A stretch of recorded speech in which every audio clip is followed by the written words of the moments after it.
saya hormati Bapak Ibu Kepala Sekolah yang hadir, kemudian rekan-rekan sejawat atau seprofesi yang kami banggakan.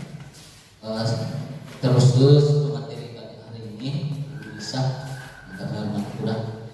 Alhamdulillah, puji syukur senantiasa kita panjatkan kehadirat Allah Subhanahu wa Ta'ala Masa yang telah memberikan kita kesehatan, kekuatan sehingga bisa hadir di tempat ini untuk melaksanakan KKG.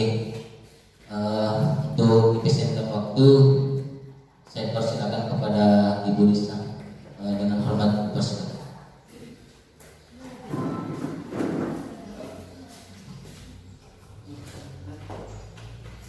Bismillahirrahmanirrahim. Assalamualaikum warahmatullahi wabarakatuh.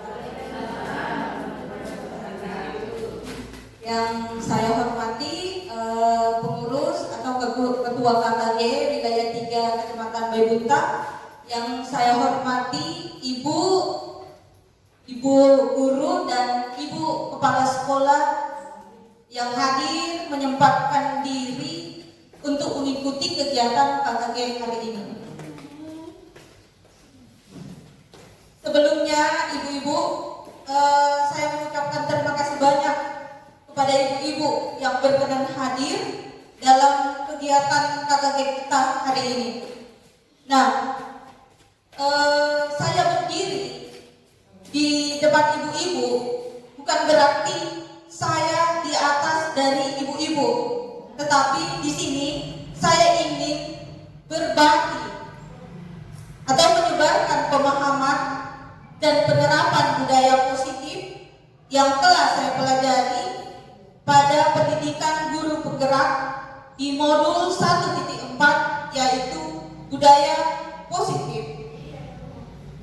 Baik ibu-ibu, mendengar kata budaya positif, apa yang terlintas di benak ibu-ibu tentang budaya positif? Ada yang bisa menjawab pertanyaan saya?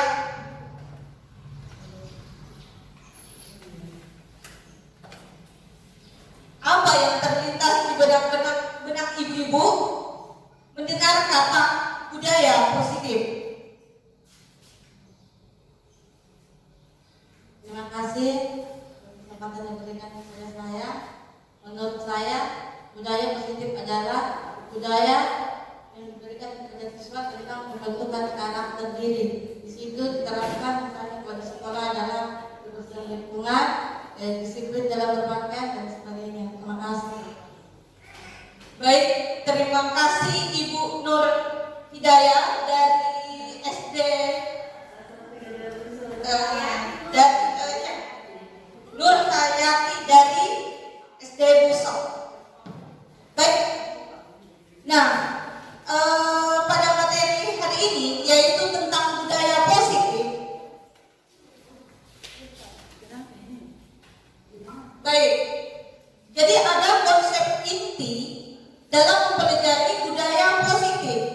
Yang pertama adalah perubahan paradigma pembelajar, ada disiplin positif, ada nilai-nilai kebajikan, ada kebutuhan dasar manusia, ada motivasi perilaku manusia, ada posisi kontrol guru, ada keyakinan kelas, dan yang terakhir adalah segitiga restitusi.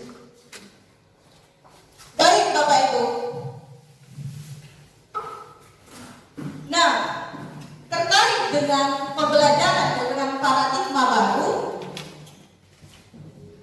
pembelajaran dengan paradigma baru merupakan pembelajaran yang dirancang berdasarkan prinsip pembelajaran berdiferensiasi sehingga para peserta didik belajar sesuai kebutuhannya berdasarkan tahap perkembangannya untuk mewujudkan profil pelajar Pancasila.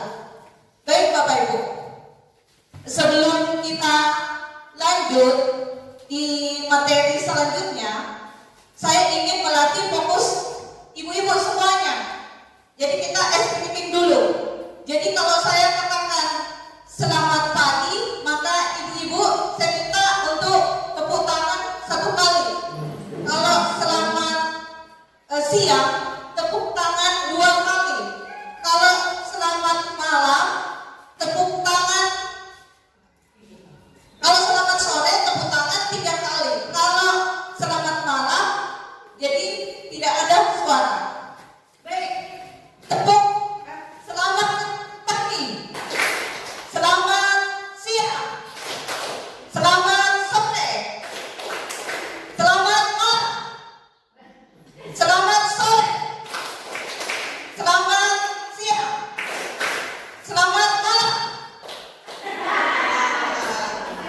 Artinya Ibu Dewi belum fokus. Jadi usahakan ya fokus mengikuti kegiatan hari ini. Baik. Berbicara tentang pembelajaran paradigma baru, sebelumnya saya sedikit mau bertanya kepada Ibu. Pembelajaran yang Ibu gunakan selama ini, pembelajaran yang seperti apa yang Ibu lakukan?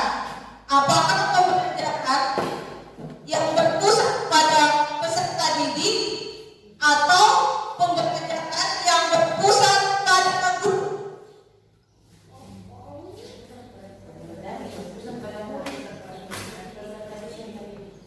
Nah, Ibu Indramaya mengatakan yang berpusat pada peserta didik. Bisa dijelaskan Ibu, pembelajaran yang berpusat pada peserta didik itu yang seperti apa Ibu?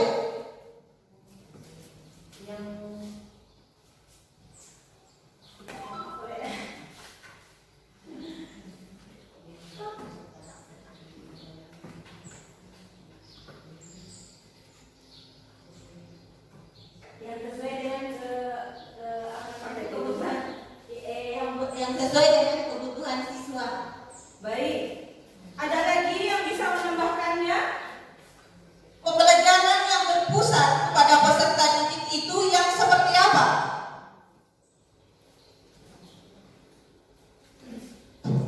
Ya, yang sesuai dengan kebutuhan siswa. Apakah kita sebelum memulai pelajaran kita ada kesepakatan kelas, ya pokoknya anak pokoknya kita dikasih soal. Jadi ya, anak ditanya itu selesai soal itu sekian hanya sekian jam. Baik, bisa ditambahkan. Saya kira bisa ditambahkan sedikit yang sesuai dengan kebutuhan siswa seperti memberikan buku, alat media, itu saya kira itu yang dibutuhkan oleh siswa. Kemudian guru juga harus memberikan pembelajaran yang membuat anak itu lebih semangat, ya kira itu. Baik, terima kasih Ibu-Ibu atas jawabannya. Betul sekali. Idealnya seorang guru itu melakukan pembelajaran yang berpusat kepada peserta didik. Adapun di antara kita guru masih menggunakan tipe lama, yaitu berpusat pada guru, maka ada baiknya sedikit demi sedikit dirubahlah itu. Maka paradigma baru bagaimana kita menerapkan pembelajaran dengan prinsip pembelajaran berdiferensiasi. Artinya kalau kita masih menggunakan pembelajaran tipe lama yang model pembelajarannya itu yang berpusat pada guru, maka pembelajarannya itu hanya satu arah.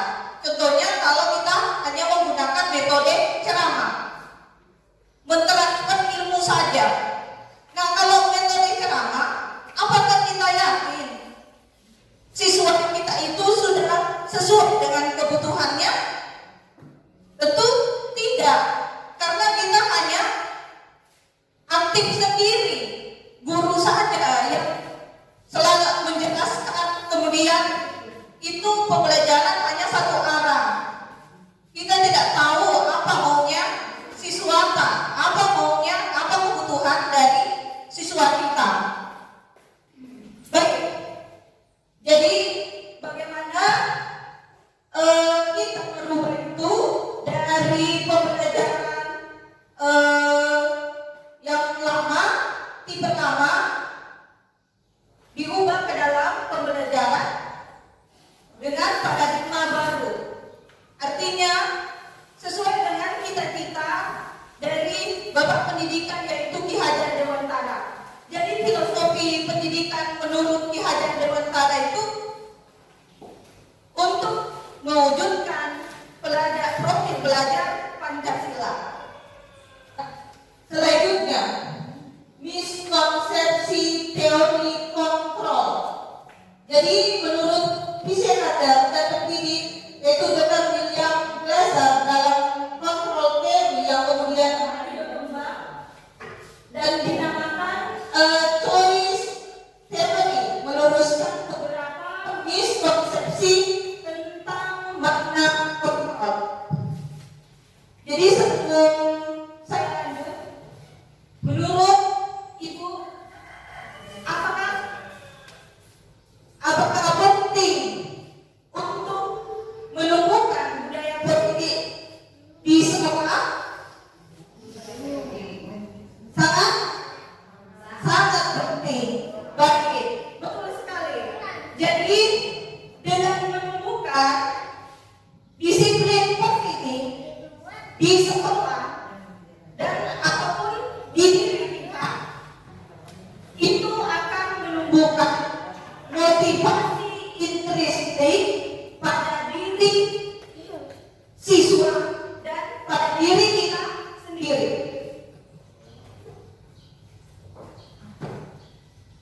Cek. Kadang bagus.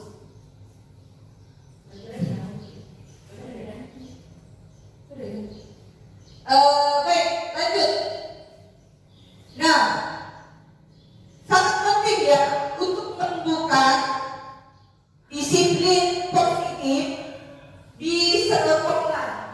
Agar apa?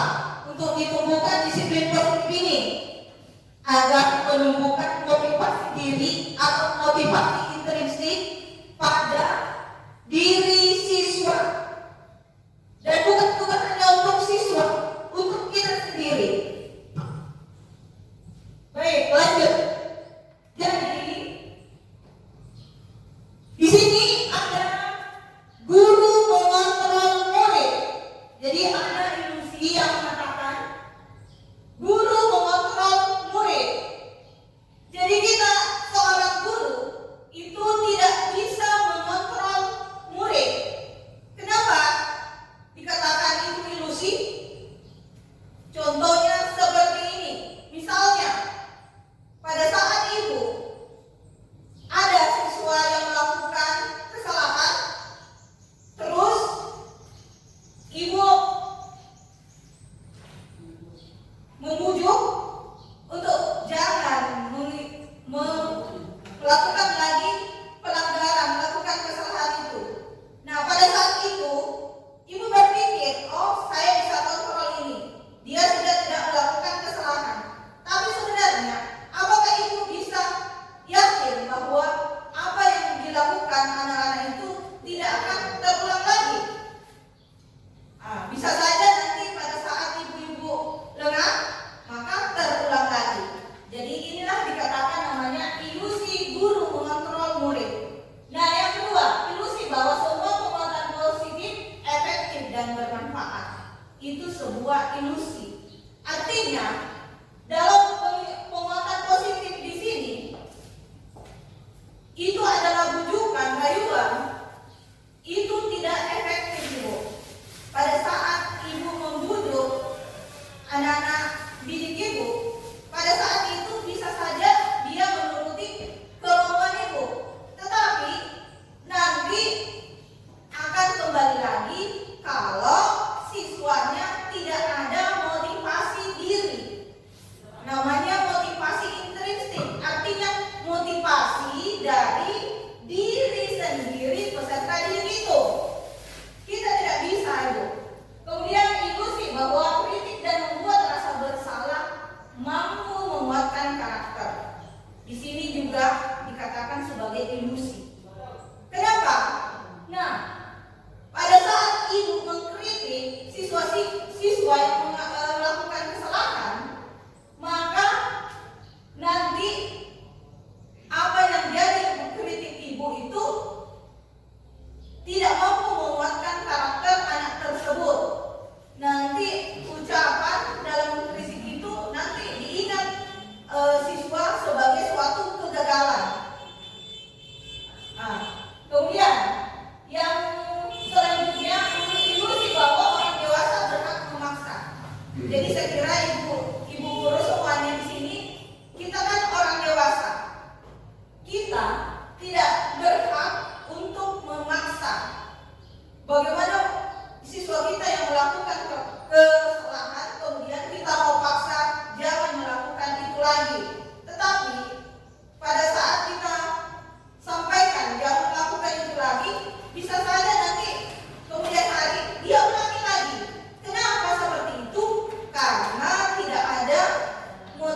motivasi intrinsik namanya, motivasi diri yang ada di dalam dirinya.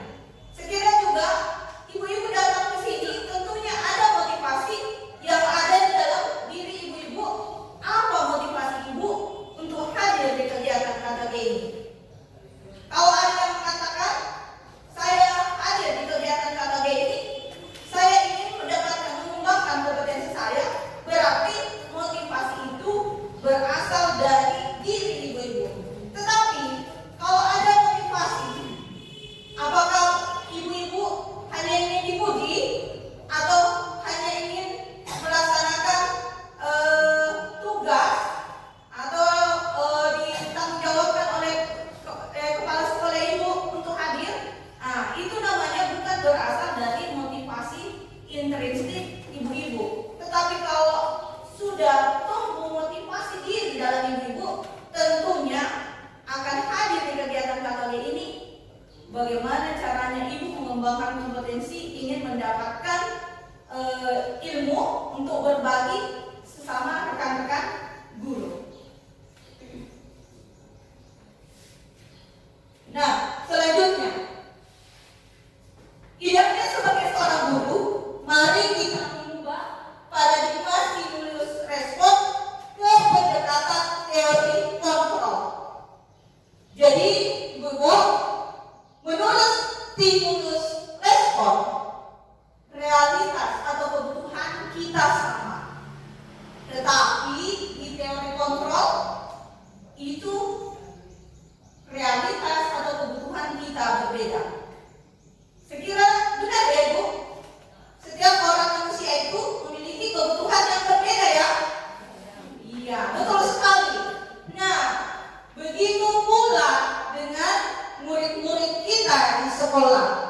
Jangan samakan semua kebutuhannya.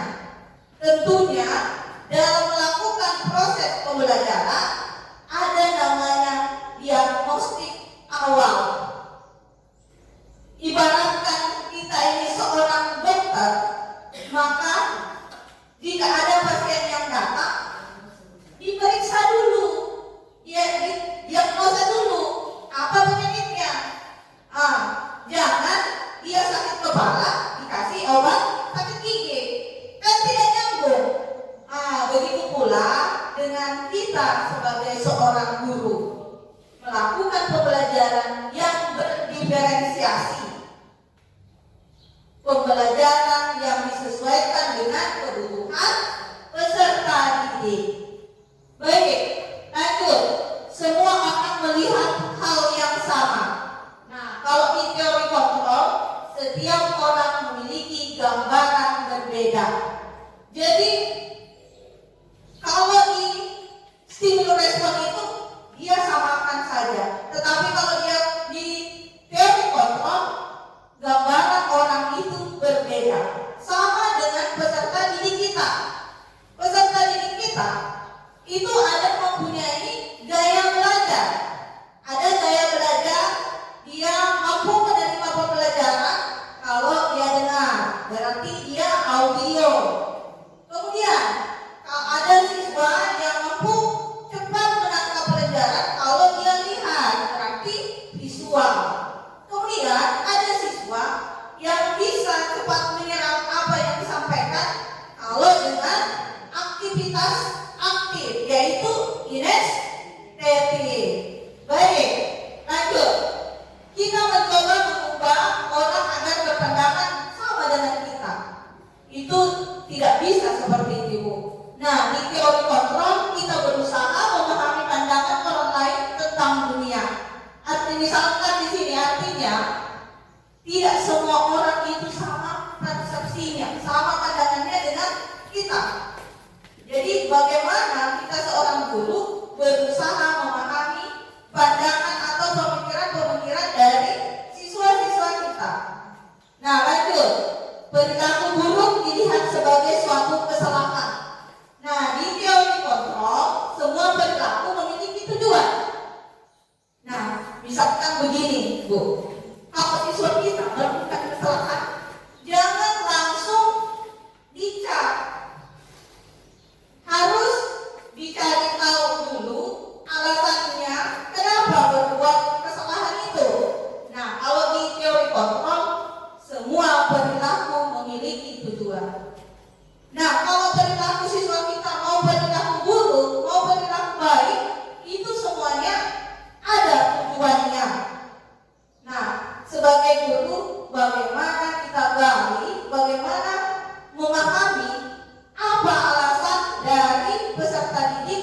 melakukan kesalahan tersebut. Nah, lanjut. Orang lain bisa mengontrol saya. Nah, itu kalau di stimulus respon. Sementara kalau di teori kontrol, hanya Anda yang bisa mengontrol diri Anda.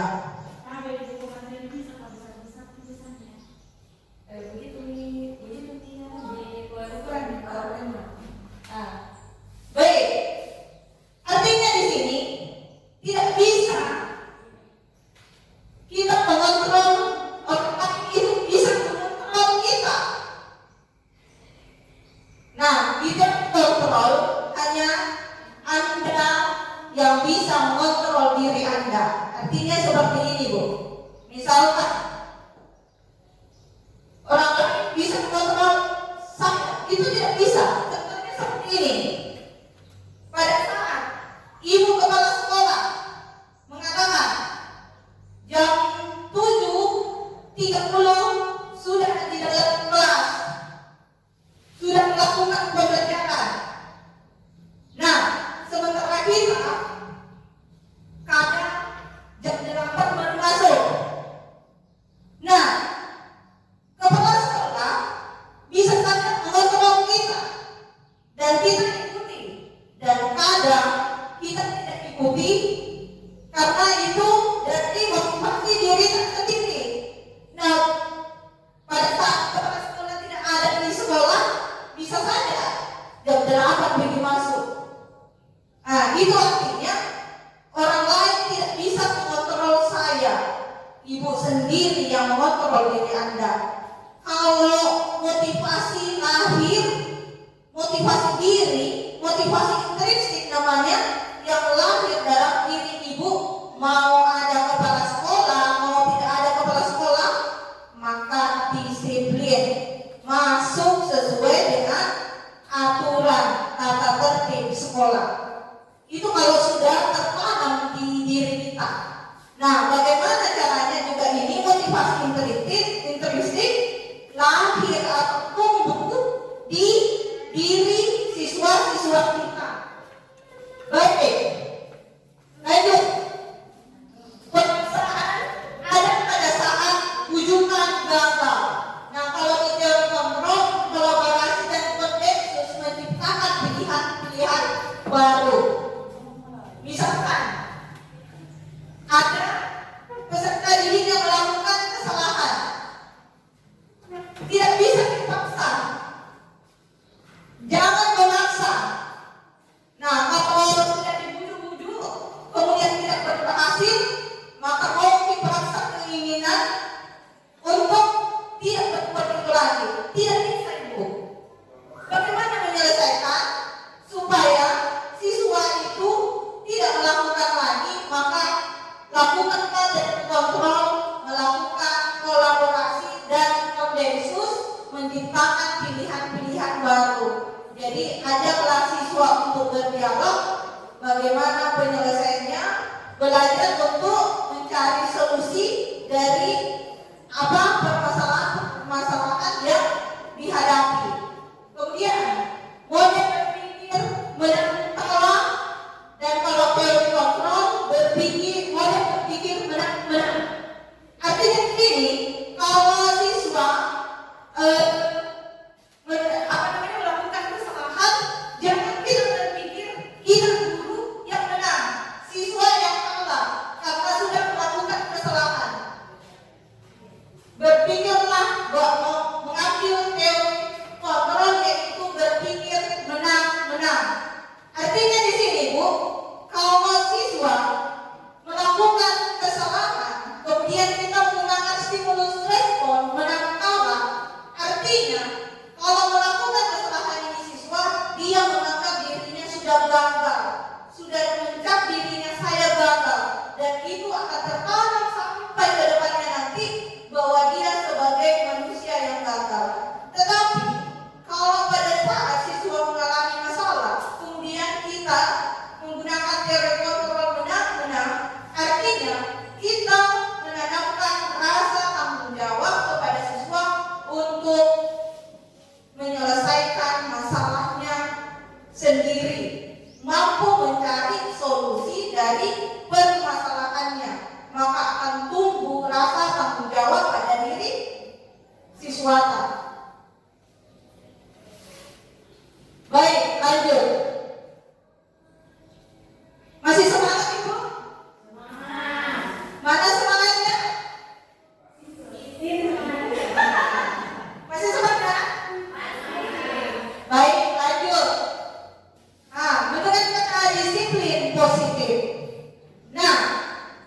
Disiplin positif ini berasal dari kata disiplina yang artinya belajar.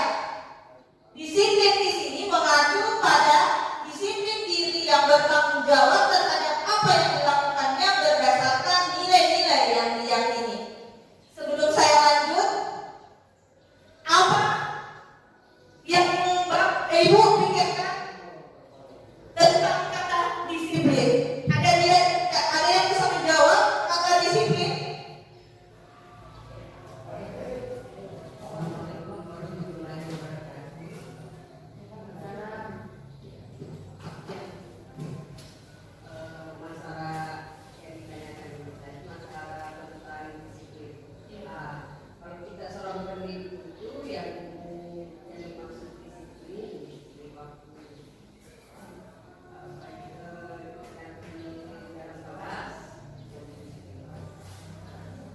Baik.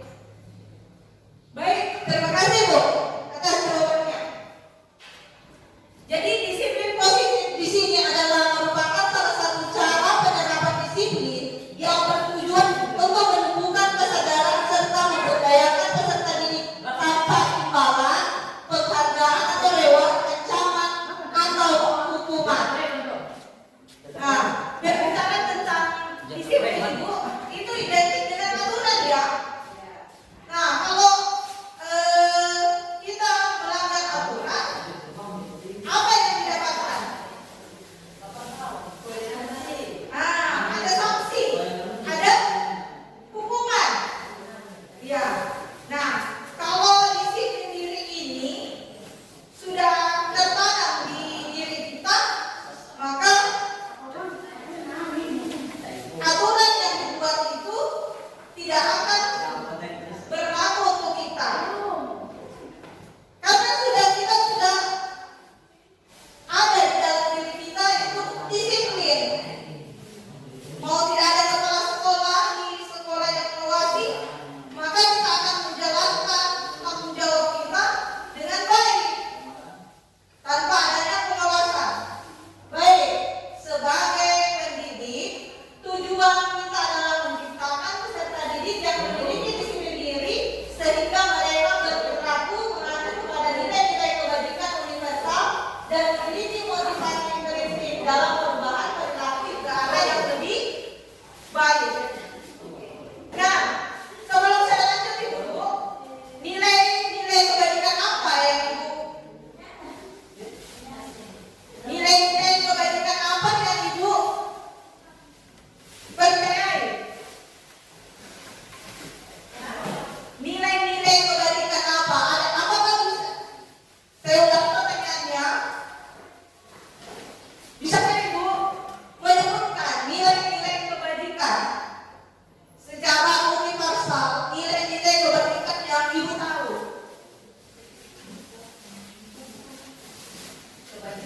Ya.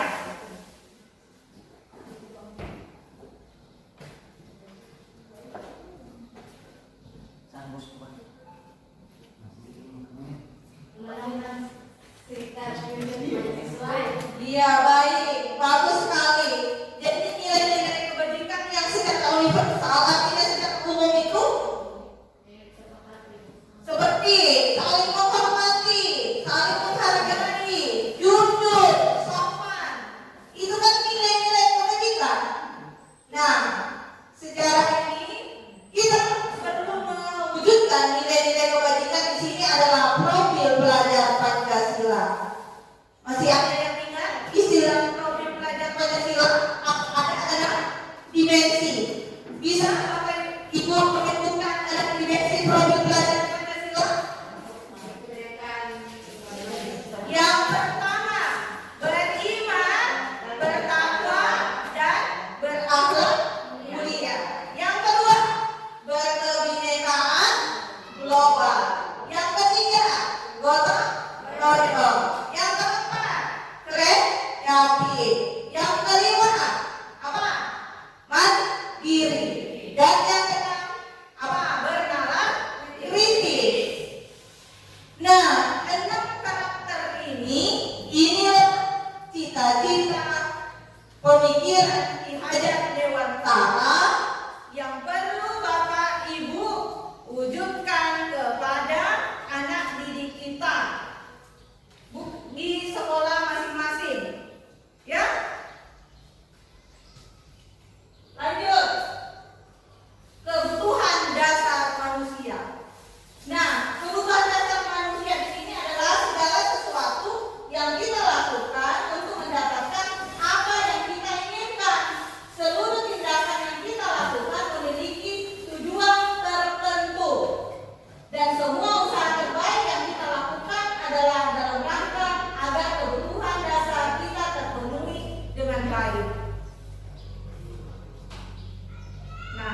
Inilah kebutuhan dasar manusia.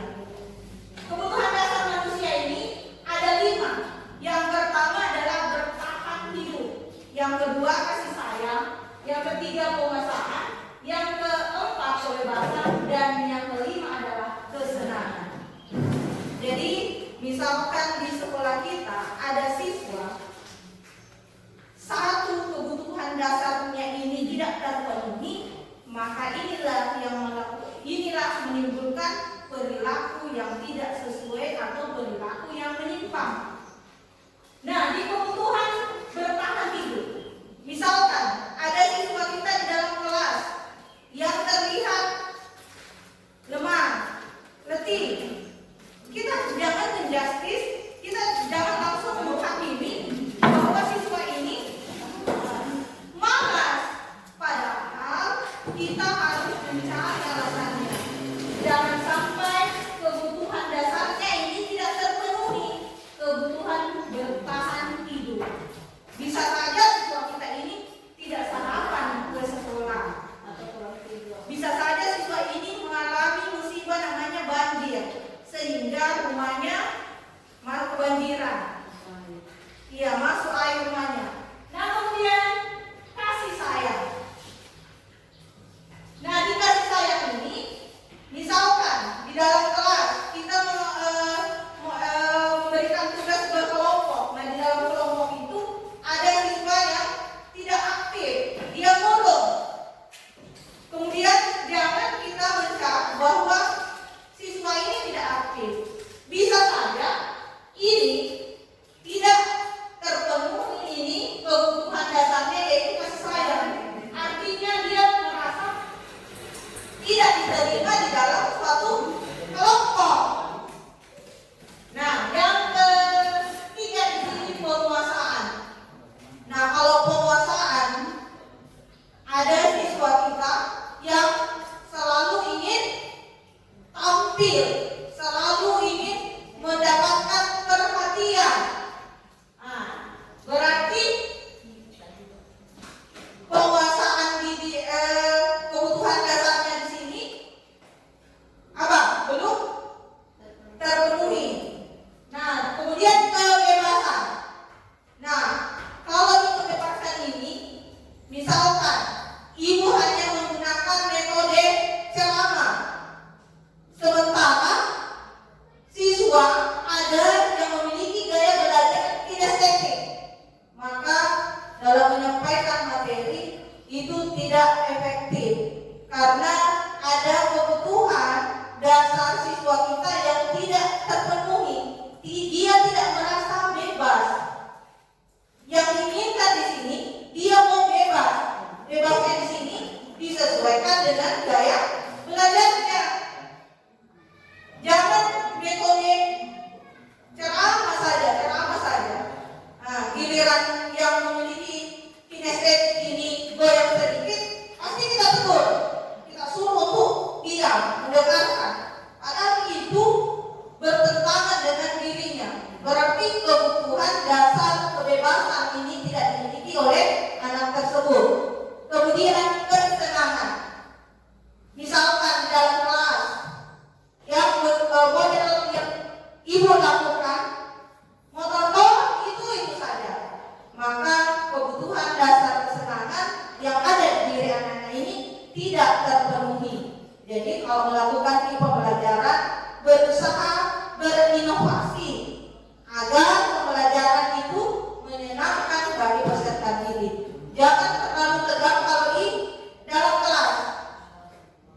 Sedikit dengan humor, candaan, atau bisa bermain sambil belajar. Baik. Nah, motivasi perilaku manusia. Dari awal sudah saya jelaskan, yang memotivasi perilaku manusia itu ada namanya motivasi ekstrinsik dan ada motivasi intrinsik. Kalau motivasi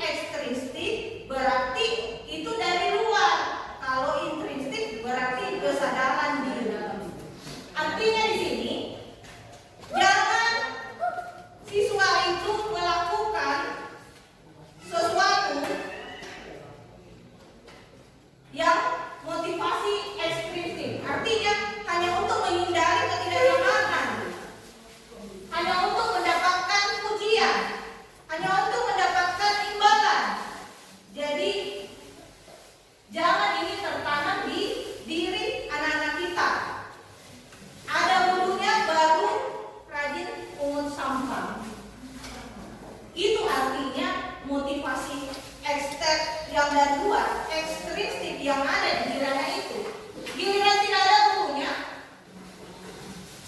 buang sampah sembarangan. Berarti itu tidak memiliki motivasi ekstrinsi. Tetapi kalau motivasi ini ditanamkan intrinsik di diri anak-anak, motivasi diri yang lahir dari kesadaran dirinya, maka mau tidak ada guru, mau tidak ada kepala sekolah, mau tidak ada pengawas, maka dengan sadar diri menjadi lebih baik. Ini yang mau dibentuk di karakter anak-anak kita itu, motivasi intrinsik. Nah, bagaimana menemukan motivasi intrinsik? Dengan menerapkan budaya-budaya positif. Kalau terbiasa, nah ada yang istilah mengatakan ala bisa karena biasa. Kalau kita membiasakan anak-anak dengan disiplin positif, budaya positif, maka tumbuhlah motivasi intrinsik di diri anak-anak itu. Mau tidak ada gurunya di dalam kelas, maka akan belajar, ambil buku sendiri, membaca sendiri, tertib di dalam kelas. Nah seperti itu cita-cita filosofi Ki Hajar Dewantara, mewujudkan profil pelajar Pancasila. Itu yang 6 dimensi yang mau dicapai. Lanjut di sini, hukuman, konsekuensi, dan restitusi. Nah berbicara tentang disiplin, kalau dilanggar tentunya ada hukuman. Nah di sini kalau hukuman itu tidak terencana, artinya tiba-tiba, dan murid itu tidak tahu apa yang terjadi atau dan tidak dilibatkan, kemudian bersifat satu arah, kemudian berupa hukuman psikis dan fisik. Artinya di sini hukuman ibu yang tidak terencana. Contohnya ada siswa yang lambat mengikuti upacara. Nah, yang bentuk hukuman ini seperti ini, langsung keliling lapangan 3 kali putaran. Nah, itulah bentuk hukuman.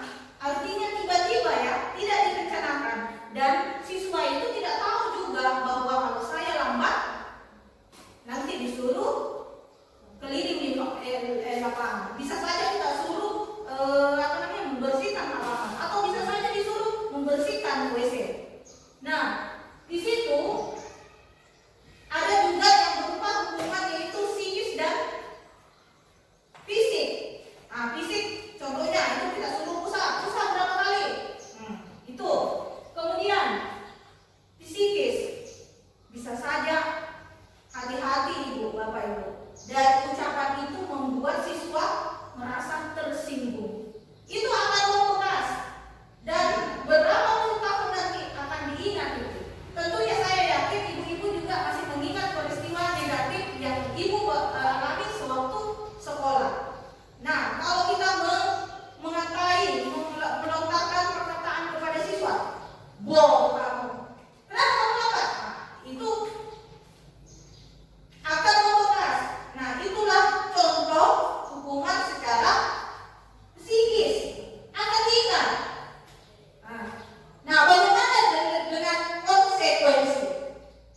Nah, kalau konsekuensi berarti itu terencana dan disepakati sesuai dengan peraturan. Murid itu tetap tidak dibuat nyaman.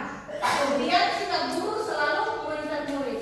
Artinya kalau konsekuensi ini, pada saat siswa melakukan kesalahan, ada konsekuensinya, ada sanksi yang diberikan.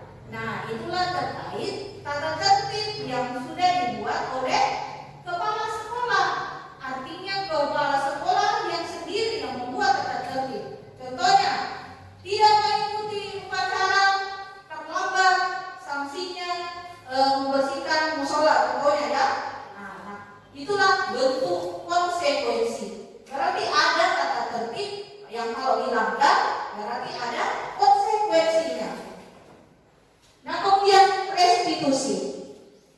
Saya mau tanya ibu sebelum lanjut, apakah bapak ibu pernah mendengar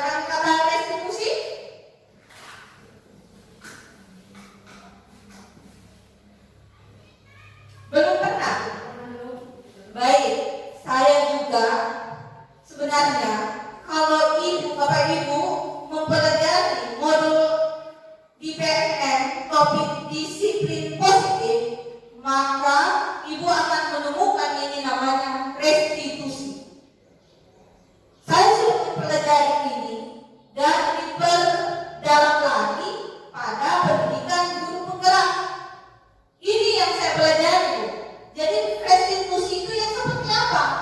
Nah, proses menciptakan kondisi bagi murid untuk memperbaiki kesalahan. Proses kolaboratif yang mengajarkan murid untuk mencari solusi sendiri. Ini diambil tindakan restitusi agar siswa kita yang melakukan kesalahan bisa tertanam rasa tanggung jawabnya mencari solusi dari permasalahan yang dihadapinya. Ini proses restitusi. Baik, lanjut. 5 posisi kontrol restitusi.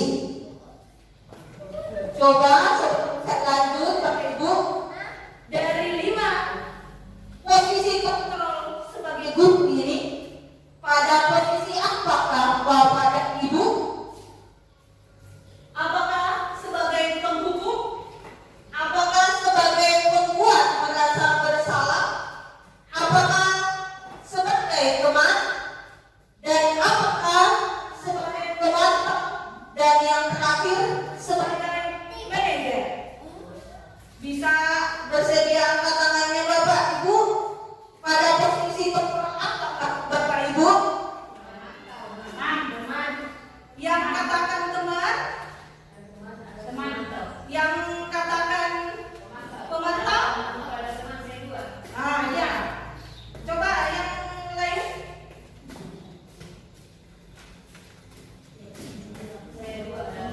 Saya bisa menjadi seorang teman kepada siswa ketika dia melakukan atau memiliki masalah, kita bisa menjadi sahabatnya atau temannya. Ya, baik. Pada waktu dia melakukan memantau itu, ketika dia melakukan kesalahan, kemudian sudah diberikan sudah diberikan sanksi, kemudian dia melakukan lagi. Nah, itu tujuan kita di situ, bagaimana kita memantau siswa itu. Baik, ada lagi yang lain? Kelima-limanya. Kelima-duanya. Coba yang lain. Ibu Nur Hayati sudah sampai di posisi apakah Ibu? Apakah penghukum?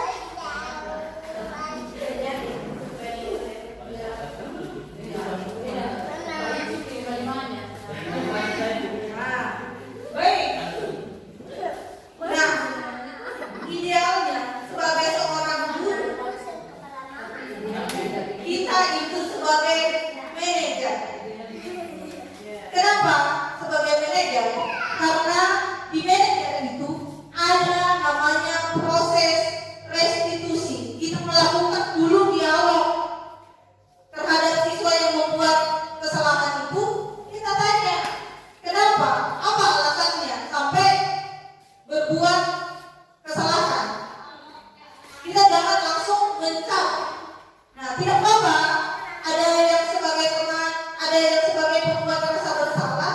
Nah, ayo sedikit demi sedikit kita mulai. Karena kalau kita bertindak sebagai penghukum, maka akan tertanam di diri anak-anak itu sebagai manusia yang gagal.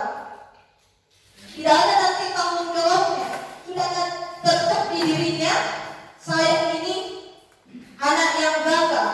Tetapi kalau kita posisinya sebagai manajer, kita bantu siswa untuk bertanggung jawab menyelesaikan masalah yang dihadapi bersama dengan guru, mencari solusi dari permasalahannya.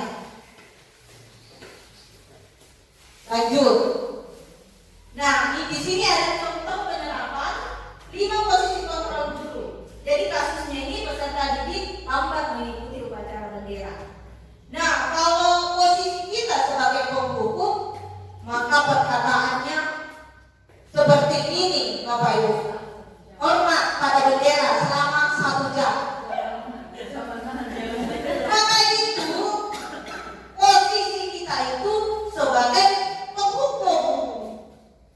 Nah, kalau posisi ibu sebagai pembuat merasa bersalah, maka perkataan ibu seperti ini. Berapa kali ibu harus memberitahu kamu selalu mengecewakan bapak ibu. Nah, di sini siswa akan merasa bersalah. Tetapi apakah ini efektif? Tentu tidak. Pada saat kita sampaikan seperti itu, bisa saja nanti kembali lagi melakukan kesalahan. Nah, itu kembali lagi dari pemaparan awal bahwa kalau tidak didasari dengan motivasi diri sendiri untuk kesadaran sendiri. Nah, lanjut. Kalau ibu sebagai posisi kontrolnya lemah, maka perkataan ibu akan seperti ini. Ayo dong, ikuti aturan sekolah. Tolong bantu ibu atau bapak ya. Kali ini ya sudah, tidak apa-apa. Lain kali jangan sampai berbuat ini lagi ya. Jadi di sini dengan mudahnya kita memaafkan apa yang dilakukan oleh siswa. Nah, dianggap seperti teman sendiri ya. Kemudian kalau posisi sebagai pemantau, nah perkataannya seperti ini. Kamu sudah melanggar peraturan sekolah. Kamu tahu konsekuensinya? Setelah upacara kamu segera membersihkan musola dan jangan ulangi lagi ya. Nah, di sini berarti jelas bahwa ada tata tertib sekolah yang sudah dilanggar oleh siswa dan konsekuensinya itu adalah ini, membersihkan. Berarti ada aturan, ada tata tertib yang sudah dibuat. Nah, kalau posisinya sebagai manajer, maka perkataannya, apakah kamu tahu kesalahanmu? Kira-kira bagaimana kamu memperbaiki kesalahanmu? Nah, ini dia idealnya kita, ya kita ada dialog peserta didik kita itu. Kita tanya apa alasannya. Nah, tadi dari awal sudah dijelaskan ada 5 kebutuhan dasar manusia. Bisa saja siswa ini tidak memiliki kebutuhan dasarnya, kasih sayang, apakah yang 5 kebutuhan dasar tadi. Baik, lanjut. Nah, untuk menguji pemahaman Bapak Ibu, saat di atas coba fokus posisi kontrol apa Pak aku. Nah, pahami dari kalimatnya. Ayolah lakukan demi Bapak Ibu ya. Itu Hah?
membuat rasa bersalah. Jadi pahami ini Bu. Lanjut, pembentukan keyakinan kelas. Nah, dalam pembentukan keyakinan kelas, maka ini yang dilakukan bersifat abstrak, berupa pernyataan universal.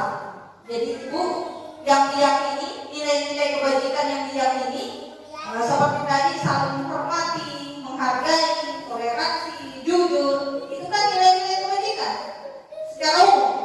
Nah, kalau berupa pernyataan universal berarti yang secara umum ya. Nah, inilah tahapan dalam membuat keyakinan kelas.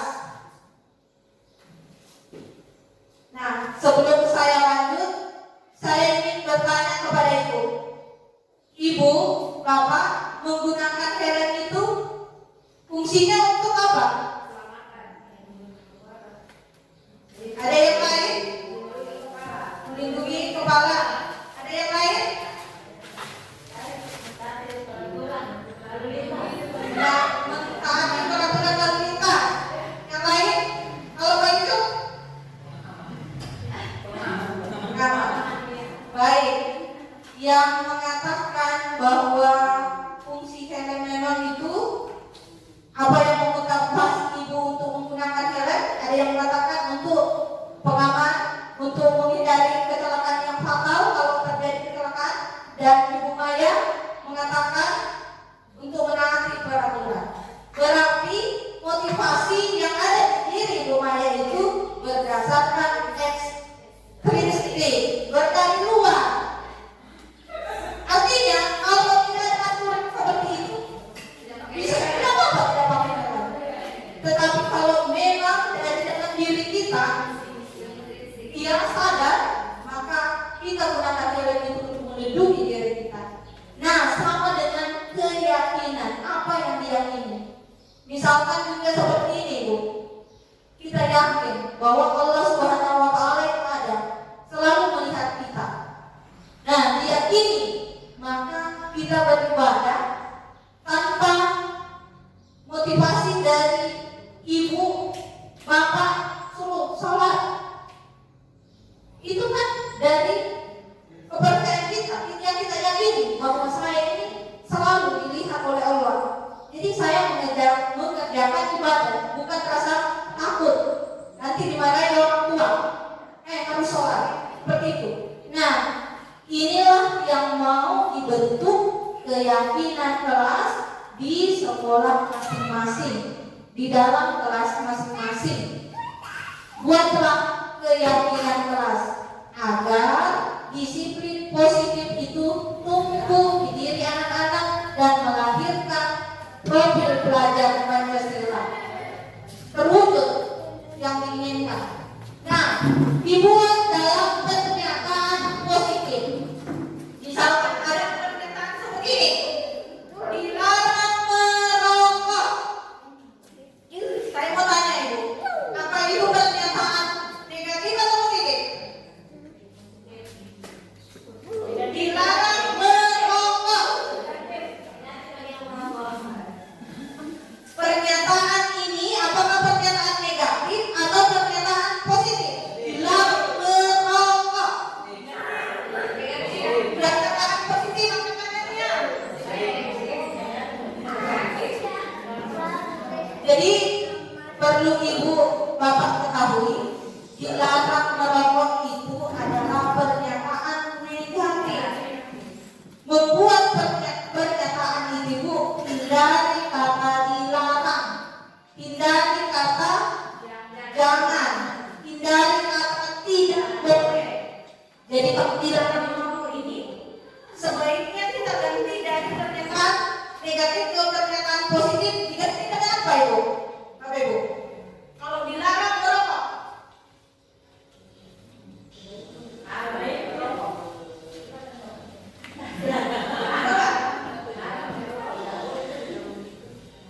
hindari kata tidak. Bisa saja diganti pernyataan kawasan bebas rokok. Nah, seperti ini lagi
Iya, seperti itu. Jadi gunakan dalam membuat keyakinan kelas, jangan menggunakan pernyataan yang negatif. Ganti dengan pernyataan positif. Nah, di sini sedikit saja akan mudah ingat. Jadi saya bilang tadi Bu, agar dihafal dan agar diketahui oleh anak didik kita. Kemudian sesuai dengan kondisi kelas dan sekolah sehingga mudah diterapkan. Nah, semua warga sekolah atau warga kelas dilibatkan saat membuat keyakinan. Nanti setelah ke sekolah, buatlah keyakinan dengan melibatkan siswa. Apa yang diyakini anak-anak didik kita. Jadi bisa nanti ditulis di post-it, kemudian ditempel. Nah, kita lihat di situ, kita filter. Oh, maunya anak di sini datang tepat waktu. Nah, kalau ada beberapa siswa yang mau itu, ya bersama nanti secara bersama-sama ditetapkanlah keyakinan kelas masing-masing. Jadi beda, bisa nanti beda antara kelas 1 dengan kelas 5, bisa beda nanti keyakinannya kelas masing-masing. Dan itu dilibatkan siswa. Jadi siswa tahu bahwa ada konsekuensinya kalau melanggar. Jadi nanti ini tidak boleh kita menggunakan hukuman itu, Bapak Ibu. Kita menggunakan namanya restitusi dan ada konsekuensi. Gantilah kalimat kata hukuman dengan konsekuensi. Nah, segitiga restitusi. Nah, di sini segitiga restitusi artinya yaitu suatu proses dialog yang dijalankan oleh guru agar dapat menghasilkan murid yang mandiri dan bertanggung jawab. Inilah cita-cita kita, Bu. Kita tanamkan di diri anak-anak kita untuk terbiasa atau memiliki tanggung jawab di dirinya. Baik. Tahapan dalam melakukan restitusi. Tahapan apa saja kalau kita mau melakukan restitusi? Seperti tadi dari awal saya jelaskan bahwa ada proses dialog ya Bu. Nah, yang siswa yang melakukan kesalahan itu dipanggil, kemudian ada tahapan-tahapan dalam melakukan ini. Yaitu yang pertama adalah menstabilkan identitas, yang kedua validasi tindakan yang salah, nah, kemudian menanyakan keyakinan. Nah, di sini menstabilkan identitas dulu, baru validasi tindakan, validasi tindakan yang salah, dan yang ketiga adalah menanyakan keyakinan. Nah, di tahapan menstabilkan identitas. Nah, kalau di sini ini berdasarkan prinsip membuat kesalahan adalah bagian dari proses pembelajaran. Seperti tadi kata disiplin, dari kata bahasa Latin disiplina, artinya belajar. Kalau orang berbuat kesalahan itu jangan langsung dijudge, jangan langsung dihakimi bahwa itu salah, tetapi itu adalah bagian dari proses pembelajaran. Nah, di sini pernyataan-pernyataan dalam tahapan menstabilkan identitas. Jadi seperti ini, berbuat salah itu wajar. Tidak ada manusia yang sempurna. Ibu, bapak juga pernah melakukan itu. Ibu, bapak tidak mau mencari siapa yang salah, tapi ibu, bapak ingin mencari solusi dari permasalahan ini. Kamu berhak merasa begitu. Jadi ini adalah perkataan yang dikemukakan kepada peserta didik kita pada saat melakukan kesalahan. Dipanggil dulu, menstabilkan dulu identitas. Nah, pada saat melakukan kesalahan dipanggil, tidak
kita validasi untuk tindakan yang salah.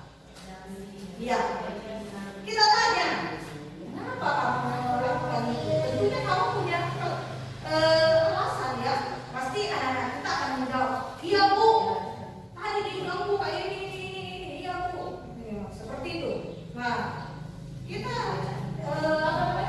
validasi tindakan itu yang kedua. Nah, yang ketiga di sini menanyakan keyakinan. Di sini prinsipnya terkontrol bahwa pada dasarnya kita termotivasi secara intrinsik. Jadi motivasi perilaku manusia itu ada kan dua, dari luar dan dari dalam dirinya. Jadi setiap motivasi perilaku manusia ini didasari memang intrinsik dari dirinya sendiri dan dalamnya, bukan ada dari luar. Kemudian apa bentuk perkataan yang kita sampaikan di sini? Apa keyakinan kelas kita? Nilai apa yang telah disepakati bersama? Seperti apa gambaran sebuah kelas yang ideal menurut kamu? Apa yang kamu ingin menjadi seorang seperti apa? Ini diingatkan kembali sesuatu. Kan tadi sudah membuat keyakinan kelas. Jadi diingatkan, keyakinan kelas apa yang sudah kamu langgar? Bisa saja nanti siswa akan menjawab, oh keyakinan tidak menghormati orang tua. Ya saya orang lain tuh, seperti itu. Nah, berarti ini sudah siswa kita sudah tahu bahwa ada keyakinan kelas yang harus dijalankan. Baik. Sampai di sini Bapak Ibu memahami? Ya. Jadi marilah sebagai seorang guru Ibu kita tanamkan di diri anak-anak kita motivasi intrinsik, rasa bertanggung jawab dari apa kesalahan yang mereka lakukan, mencari solusi bersama. Jadi cukup sekian dari saya. Wabillahi taufiq wal hidayah. Wassalamualaikum warahmatullahi wabarakatuh. Baik, silakan Bu. Apakah semua masalah di dalam kelas maupun di sekolah harus diselesaikan dengan segitiga restitusi? Baik. Terus yang kedua, apa tujuan dasar dari segitiga restitusi? Baik. Baik, terima kasih atas pertanyaan dari Ibu Mas Diana. Di sini, apakah setiap permasalahan itu diselesaikan secara segitiga restitusi ya? Nah, sebaiknya Bapak Ibu, jika di sekolah ada siswa yang melakukan kesalahan atau melakukan ada perilaku menyimpang, sebaiknya selalu menggunakan segitiga restitusi dalam pemecahan suatu masalah. Kenapa? Karena di proses segitiga restitusi itu kita akan memahami apa kebutuhan dasarnya ini, anak-anak apa alasan anak ini sampai melakukan kesalahan. Nah dari situ kita sebagai guru kita dampingi murid kita mencari solusi bersama dari masalah atau kesalahan yang dilakukan. Jangan langsung menghakimi siswa kita setelah melakukan kesalahan. Nanti akan siswa kita akan merasa dia sebagai manusia yang gagal. Kalau kita tidak dampingi bagaimana menyelesaikan masalah yang dihadapi siswa tersebut. Nah, di sini yang tujuan dilakukan segitiga restitusi tadi membentuk karakter siswa yang profil pelajar Pancasila, ada terbentuk rasa tanggung jawab dari permasalahan yang dihadapi atau kesalahan yang dilakukan. Itu siswa kita bisa bertanggung jawab. Nah,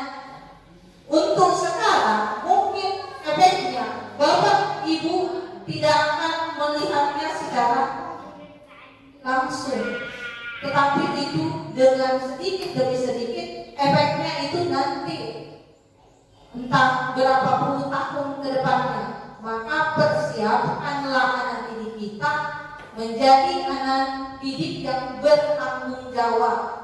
Walaupun melakukan kesalahan, tetapi harus berani bertanggung jawab. Nah, banyak kasus Ibu, kita lihat sendiri, ada yang putus asa, tidak bertanggung jawab dari kesalahan yang dilakukannya.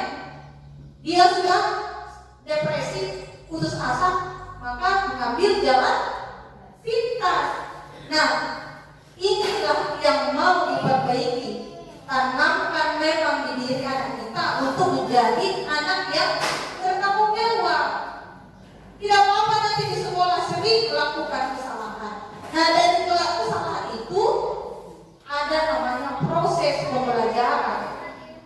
Kita cari solusinya bersama dengan siswa kita yang melakukan kesalahan tersebut. Yang ada siswa yang selalu melakukan kekerasan kepada temannya, sering membuli. Nah, itu perlu juga dilakukan namanya segitiga restitusi. Jangan kita biarkan itu, Bu.